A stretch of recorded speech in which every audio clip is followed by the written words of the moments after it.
পৃথিবীর প্রথম ঘর কুরআনেতে বাঁকা,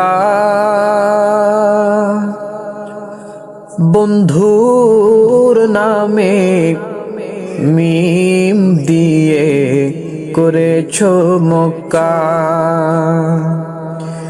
পৃথিবীর প্রথম ঘর কুরআনেতে বাঁকা,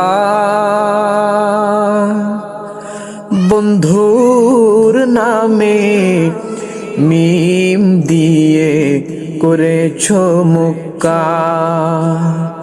আল্লাহু আল্লাহু আল্লাহু আল্লাহ, আল্লাহু আল্লাহু আল্লাহু আল্লাহ।